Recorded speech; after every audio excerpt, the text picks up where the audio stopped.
Hear my cry, O God. Give heed to my prayer. From the end of the earth I call to thee when my heart is faint. Lead me to the rock that is higher than I. For thou hast been a refuge for me, a tower of strength against the enemy.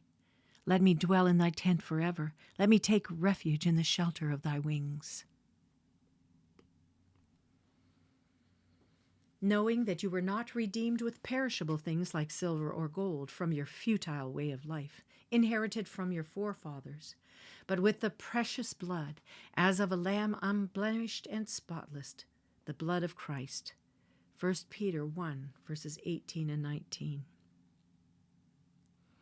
1 Samuel 6. Now the ark of the Lord had been in the country of the Philistines 7 months, and the Philistines called for the priests and the diviners, saying, What shall we do with the ark of the Lord? Tell us, how shall we send it to its place?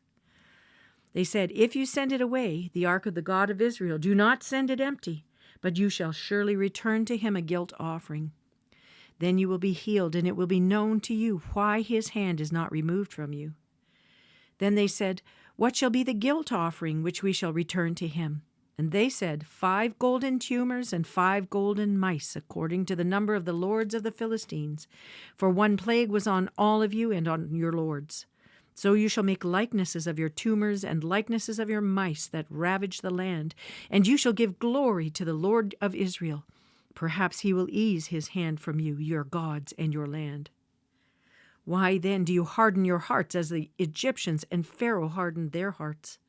When he had severely dealt with them, did they not allow the people to go, and they departed?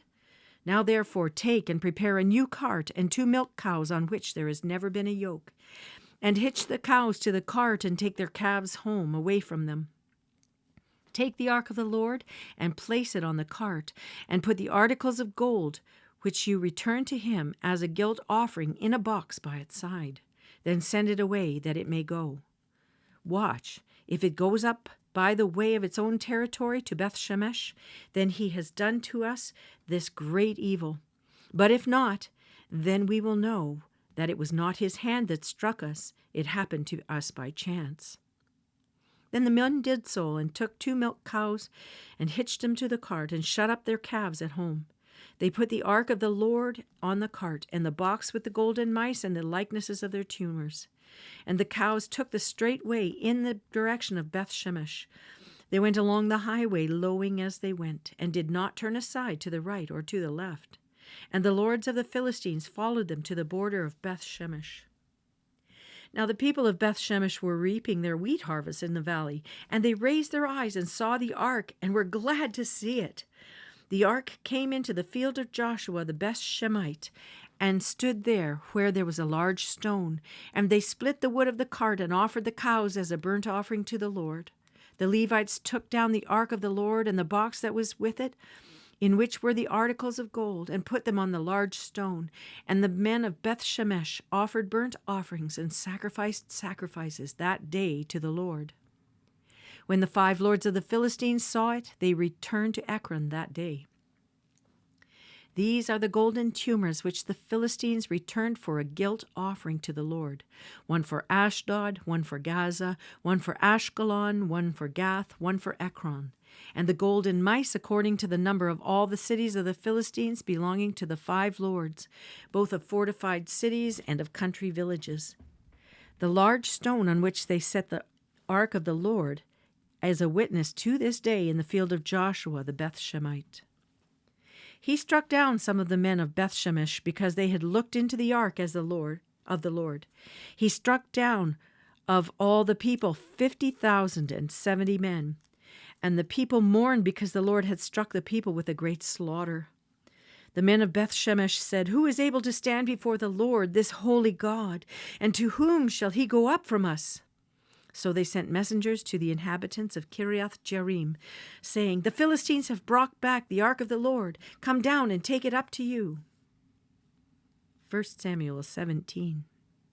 And the men of Kiriath-Jearim came and took the ark of the Lord and brought it into the house of Aminadab on the hill, and consecrated Eleazar his son to keep the ark of the Lord.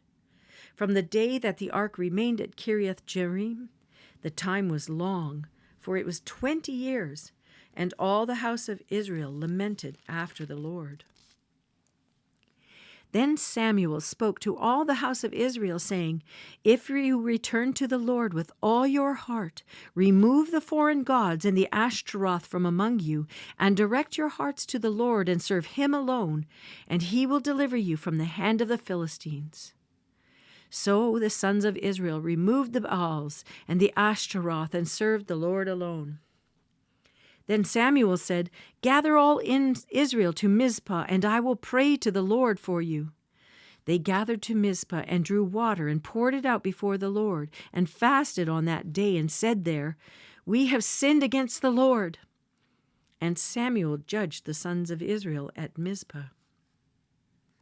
Now when the Philistines heard that the sons of Israel had gathered to Mizpah, the lords of the Philistines went up against Israel. And when the sons of Israel heard it, they were afraid of the Philistines.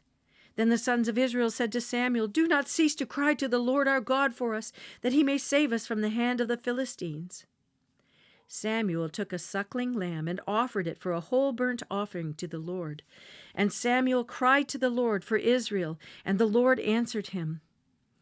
Now Samuel was offering up the burnt offering, and the Philistines drew near to battle against Israel. But the Lord thundered with a great thunder on that day against the Philistines and confused them, so that they were routed before Israel. The men of Israel went out to Mizpah and pursued the Philistines and struck them down as far as below Bethkar. Then Samuel took a stone and set it between Mizpah and Shen, and named it Ebenezer, saying, Thus far the Lord has helped us. So the Philistines were subdued and did not come any more within the border of Israel. And the hand of the Lord was against the Philistines all the days of Samuel. The cities which the Philistines had taken from Israel were restored to Israel, from Ekron even to Gath, and Israel delivered their territory from the hand of the Philistines. So there was peace between Israel and the Amorites. Now Samuel judged Israel all the days of his life. He used to go annually on circuit to Bethel and Gilgal and Mizpah, and he judged Israel in all these places. Then his return was to Ramah, for his house was there, and there he judged Israel, and he built there an altar to the Lord. Psalm 55, verses 1 to 8, for the choir director, on stringed instruments, a maskil of David. Give ear to my prayer, O God, and do not hide yourself from my supplication. Give heed to me and answer me. I'm restless in my complaint and am surely distracted, because of the voice of the enemy, because of the pressure of the wicked. For they bring down trouble upon me, and in anger they bear a grudge against me. My heart is in anguish within me, and the terrors of death have fallen upon me. Fear and trembling come upon me, and horror has overwhelmed me. I said, Oh, that I had wings like a dove. I would fly away and be at rest. Behold, I would wander far away. I would lodge in the wilderness, Selah. I would hasten my place of refuge from the stormy wind and tempest. Proverbs chapter 15, verse 14. The mind of the intelligent seeks knowledge, but the mouth of fools feeds on folly. Luke chapter 21, verses 20 to 38. But when you see Jerusalem surrounded by armies, then recognize that her desolation is near.